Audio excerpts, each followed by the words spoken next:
बिस्मिल्लाहिर्रहमानिर्रहीम अस्सलाम वालेकुम। आप फेसबुक और यूट्यूब चैनल देख रहे हो। मेरा नाम है अब्दुल रहमान। नाज़रीन, आज 19 जनवरी है।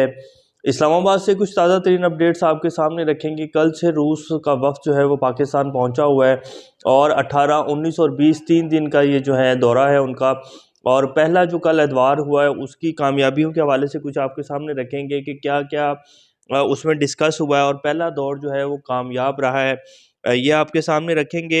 अमेरिका ने जी ताज़ा तरीन बयान दिया है पाकिस्तान की कुछ जो इकॉनमी की सूरत हाल है, कुछ माशी सूरत हाल है और पाकिस्तान के साथ अमेरिका कैसे खड़ा है वो भी आपके सामने रखेंगे।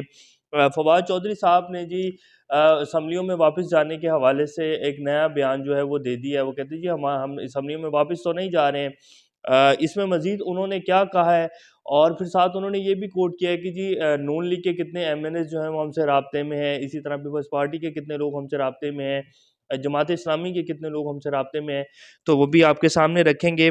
नून लीग में जी बड़ी डाढ़ी किस्म की जो है वो दरारें पड़ रही हैं अंदर पार्टी में। ख्वाजा साद रफ़ीक साहब जो हैं उनका भी थोड़े दिन पहले से जो है एक बयान बड़ा ज़्यादा गर्दिश कर रहा है सोशल मीडिया के ऊपर। वो क्या कहते हैं और फिर शाहिद खकान अब्बासी साहब और जितने भी नून लीग के वो लोग जो कि बड़े सीनियर सियासतदान हैं, वो सब के सब जो है वो खामोश होकर बैठे हुए हैं। और ये जो अभी थोड़े दिन पहले मरीम नवाज़ शरीफ साहब को जो है पार्टी का चीफ ऑर्गेनाइज़र बनाया गया, फिर हमजा शहबाज साहब भी नज़र नहीं आ रहे। एतमाद का जिस दिन वोट लिया परवेज़ इलाही साहब ने, उस दिन भी वो असम्बली में मौजूद नहीं थे, अपोज़िशन लीडर ही मौजूद नहीं था। तो ये जो पार्टी की अंदर की दरारें हैं ना, ये अब सामने आ रही हैं और नून लीग को कुछ भी नहीं मिला है। वो जैसे शेख रशीद साहब कहते थे कि जी मीम में से शीन जो है वो अलग होने जा रही हैं, तो अब वो वक्त आ चुका है। ये भी आपके सामने रखेंगे। इससे पहले अगर आप लोगों ने चैनल को सब्सक्राइब नहीं किया तो रेड बटन को प्रेस कर लें और बेल आइकॉन को भी प्रेस कर लें ताकि लेटेस्ट अपडेट्स आप लोगों को मिलती रहें और ये जो हमारा ताल्लुक है ऐसे ही जुड़ा रहा है। सबसे पहले जी आपके सामने रख देते हैं कि जी रूस और पाकिस्तान का जो एक तेल का और गैस का जो है वो चल रही थी, डीलिंग चल रही थी। मुसद्दिक अब्बासी साहब ने कहा, जो हमारे पेट्रोलियम के वज़ीर हैं, कि जी हमारे जो काफ़ी हतमी मराइल तक पहुँच चुका है। पहले दौरा हुआ, काफ़ी लंबा ये प्रोसेस चला और उसके बाद अब फाइनली जो है रूस का वफ़्द परसों पाकिस्तान पहुँचा। अब 18, 19 और 20 3 दिन का जो है जी उनका चलेगा, मुज़ाकरात चलेंगे, जिसमें कल का जो दौर रहा है मुज़ाकरात का, अभी तक जो ख़बरें आ रही हैं उसमें कहा जा रहा है कि जी वो बहुत कामयाब रहा है और ये जो आज और कल का जो एक दूसरा और तीसरा दौर होने जा रहा है, इसमें बहुत सारे मामला जो हैं मज़ीद तय पाए जाएंगे और सस्ता तेल और गैस जो है वो पाकिस्तान को फ़राहम किया जाएगा रूस की तरफ से। इसके साथ साथ जो गैस पाइप स्ट्रीम लाइन का जो एक मंसूबा है रूस और पाकिस्तान का, उसके ऊपर भी जो है कोई हतमी कदम जो है वो आगे उठाया जाएगा उस मंसूबे को लेकर। तो बड़े अच्छे जो है मुज़ाकरात चल रहे हैं, ये दावा किया गया है जो तर्जुमान है हुकूमत की तरफ से और मीडिया के ऊपर भी अब तो ये खबरें चल रही हैं। फवाद चौधरी साहब कहते हैं कि जी हमारा असम्बली में वापस जाने का तो कोई इरादा नहीं है। इन्होंने एक तो इस्तीफ़े जो हैं वो ठीक है, ये और ज़्यादा भी अगर इस्तीफ़े कबूल करना चाहते हैं तो कर लें, लेकिन ये जितने भी इस्तीफ़े कबूल करेंगे, अपोजिशन जो है वो सबसे बड़ी अपोजिशन पीटीआई के पास ही है और हम तो अपोजिशन लीडर के लिए और दीगर जो अपोजिशन के ओहदे होते हैं कौमी असम्बली में, उन ओहदों के लिए जो है हाज़िरी लगवाना जाना चाहते थे। तो वो हम जाएंगे और हमारा असम्बलियों में वापस जाने का कोई इरादा नहीं है। फिर उन्होंने ये भी कहा कि जी इस्टेब्लिशमेंट के हवाले से, जैसे कल इमरान खान साहब ने भी बड़ा दावा किया कि जी जब असम्बलियाँ तोड़ी जा रही थी पंजाब की, तो उन्होंने कहा कि जी परवेज़ इलाही साहब को बाकायदा इस्टेब्लिशमेंट की तरफ से ये प्रेशराइज़ किया गया कि जी आप असम्बलियाँ अब मत तोड़ें, आप नून लीग में चले जाएँ। लेकिन उन्होंने हमारे साथ जो है वफ़ादारी निभाई और अब हमारा तो वो है टाइम है उनको वफ़ादारी का जो है जवाब देने का, और हमने उनको कहा है कि जी आप पीटीआई में ज़म हो जाए। तो आज फिर फवाद चौधरी साहब की तरफ से बाकायदा ये इस बात के ऊपर जो है पिन पॉइंट किया गया कि जी परवेज़ इलाही साहब को बाकायदा जब उनसे एस्टेब्लिशमेंट के हवाले से सवाल किया गया तो उन्होंने कहा कि जी बाकायदा उनको जो है प्रेशराइज़ किया गया कि जी आप असम्बलियाँ मत तोड़ें। फिर ये आपने देखा होगा कि मोहन सलाई के ऊपर केसेस, परवेज़ इलाही साहब की जो दूसरी अहलियाँ हैं उनके ऊपर केसेस, मोहन सलाई की जो बीवी हैं उनके ऊपर जो है एफआईए की तरफ से उनको भेजे गए कि जी आप आएँ और आके जवाब दें आपकी जो असासाजात हैं। तो प्रेशराइज़ उन्हें किया जा रहा था कि जी आप असम्बलियाँ मत तोड़ें और नून लीग में शामिल हो जाएँ, लेकिन उन्होंने वफ़ादारी निभाई। तो पर उन्होंने फवाद चौधरी साहब ने कहा कि जी एस्टेब्लिशमेंट अभी तक जो रोल चल रहा है, अभी तक कोई पॉलिटिकल नहीं हुई एस्टेब्लिशमेंट, और जनरल बाजवा साहब का जो एक सेटअप था वही आगे मूव ऑन कर रहा है और अभी तक कोई बड़ी अहम पेशरफ जो है वो नहीं हुई। फिर इमरान खान साहब ने कल कहा कि जी अभी तक मेरे जो हैं जनरल सैयद आसिम मुनीर शाह साहब से कोई वर्किंग रिलेशनशिप नहीं है, कोई मेरी बात नहीं हुई है। पाकिस्तान की सबसे बड़ी सियासी जमात है पीटीआई, पूरे 4 सूबों की जो है जमात है। पाकिस्तान को इकट्ठा रखने के लिए अगर कोई वाहिद जमात जो है वो अपना फ़रीज़ा अंजाम दे सकती है तो वो सिर्फ़ पीटीआई है। और जिस तरह के इस टाइम पाकिस्तान के माशी हालात हैं, जो इस टाइम पाकिस्तान में सियासी अदम इस्तेकाम है, इमरान खान साहब के ऊपर हमला हुआ, पाकिस्तान का सबसे बड़ा सियासी लीडर है, वज़ीर-ए-आज़म है पाकिस्तान का साबिक, अभी तक अगर आर्मी चीफ जो नए आए हैं उनका वर्किंग रिलेशनशिप ही नहीं बन सका पाकिस्तान की सबसे बड़ी सियासी जमात के साथ, तो फिर अल्लाह ही हाफ़िज़ है।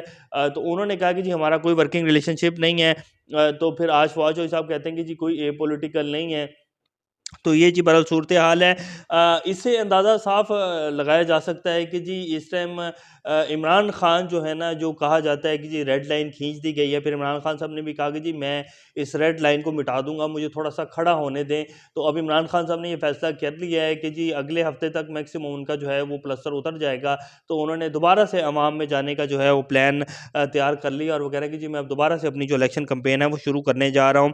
और फिर उन्होंने ये भी कहा है कि जी 2 महीने तक, मैक्सिमम अप्रैल या मई तक पाकिस्तान में इलेक्शन होने जा रहे हैं। तो ये जो एक तासुर दिया जा रहा था ना जी, इस्टेब्लिशमेंट जो है वो ये पॉलिटिकल हो गई है, पॉलिटिकल होने जा रही है, तो अभी तक जो है ये इसका नज़र तो कुछ नहीं आ रहा है, क्योंकि जैसी पाकिस्तान की सूरत हाल है, हर बंदे को पता है कि पाकिस्तान में वाहिद हल जो है पाकिस्तान को इस्तेकाम की तरफ लेके जाने का, वो सिर्फ और सिर्फ इलेक्शन है। लेकिन अभी तक इलेक्शन क्यों नहीं हो पा रहे, वो आप सब लोगों के सामने है। नून लीग में जी बड़ी डाढ़ी किस्म की दरारें पड़ गई हैं। ख्वाजा साद रफ़ीक साहब जो हैं, कुछ दिन से उनका बयान सोशल मीडिया के ऊपर चल रहा है कि जी ये चीचक ज़्यादा जमहूरियत से हमें कुछ नहीं मिला, और मैं तो जो है अब सियासत, इस तरह की जमहूरियत में सियासत करना ही नहीं चाहता हूँ। फिर इस्टेब्लिशमेंट का किरदार है, फिर नज़रिया ज़रूरत के जो जजेज़ और नज़रिया ज़रूरत के जो फ़ैसले हैं जो अदलिया से लिए जाते हैं, अब आप देख लें कि रात को 12 बजे अदालतें खुलती हैं, तो इन्हीं फ़ैसलों का ज़िक्र कर रहे हैं ना ख्वाजा साद रफ़ीक साहब के जी, नज़रिया ज़रूरत के तहत जो फ़ैसले लिए जाते हैं जजेज़ से, अदलिया से। तो उनका जो मैसेज था ना वो बड़ा सोशल मीडिया के ऊपर वायरल हुआ, तो उनका मैसेज भी चल रहा है। फिर शायद खान अब्बासी साहब कहते हैं कि जी ऐसे तो नहीं चल पाएगी। फिर अंदर जो है, जो इनकी सीनियर लीडरशिप है नून लीग की, उन्होंने कहा कि जी अगर आपने इस्टेब्लिशमेंट के ही कंधे पर चढ़कर जो है सियासत करनी है, और अगर आपने ये ख़ानदान में ही रखनी है, जो कभी मरीम नवाज़ को बना दिया जाता है, कभी फिर अगर हमजा शहबाज हैं तो उनको वज़ीर आला बनाना है तो हमजा शहबाज को बना दिया जाता है। जो नून लीग के 30-30, 35-35 साल जो हैं पुराने वर्कर हैं, जो ख्वाजा साद रफ़ीक जैसे बड़े सीनियर सियासतदान हैं, तो उनको जो है दी जाएँ तो वफाकी वज़ीर रेलवे की वज़ारतें और इस तरह की वज़ारतें दी जाती हैं। और अगर कोई बड़ा ओहदा देना है तो वो अपने ही लोगों को जो है, अपने ही बच्चों को बाँटा जाता है। अगर यही सियासत करनी है तो फिर हम इस सियासत से अब माफ़ी चाहते हैं। तो ये अब नून लीग के अंदर बड़ी सख्त जो है वो दरार पड़ चुकी है। अब नून लीग जो ऐसे नहीं चलेगी, और नवाज़ शरीफ साहब भी जो हैं वो काफ़ी हद तक परेशान हैं। तो ये सूरत हाल है जी। पीएमएलएन के तकरीबन 15 से 20 एमएनए जो हैं, वो उनका राब्ता है पीटीआई से। इसी तरह पीपल्स पार्टी के तकरीबन 10 से 12 एमएनए जो हैं उनका राब्ता भी है पीटीआई से, क्योंकि सबको साफ-साफ नज़र आ रहा है, ख़ास तौर पर पंजाब के जितने भी एमएनएज़, एमपीज़ हैं, उनको तो ये साफ पता है कि जी इलेक्शन अब होने हैं, जनरल इलेक्शन की तरफ जा रहा है मुल्क। इसमें किसी और पार्टी के जो है वो हुकूमत नहीं बनने जा रही, सिर्फ एक ही जो है वो डंका बजेगा, और वो है इमरान खान का। तो इसलिए जितने भी एमएनएज़ हैं, और पीपल्स पार्टी की तो पंजाब में आज से 5 साल पहले सियासत ख़त्म हो चुकी है, 10 साल पहले। अब पीपल्स पार्टी को कौन पूछेगा, अब तो पीएमएलएन का बेड़ा गर्क हो गया है पंजाब में। तो इतने जो एमएनएज़ हैं वो राब्ते में हैं। फवाद चौधरी साहब ने भी बाकायदा इसका कहा कि जी हम देखेंगे हमारे पास कितनी जगह है, उसके मुताबिक ही हम जो है वो टिकट्स जो हैं वो देंगे। तो ये सूरत हाल चल रही है। बल मुल्क जो है वो इलेक्शन की तरफ जा रहा है। ये जो मर्ज़ी भी कर लें, जितना मर्ज़ी जो है ज़ोर लगा ले, ये निज़ाम अब मज़ीद नहीं चलेगा, नहीं चलेगा। जितने मर्ज़ी बंदे जो हैं वो लॉन्च कर लिए जाएँ, ये निज़ाम अब आगे नहीं बढ़ेगा। पाकिस्तान अब इलेक्शन की तरफ जा रहा है। अभी तक के लिए इतना, अपना और चैनल का ख्याल रखिएगा। अल्लाह हाफ़िज़।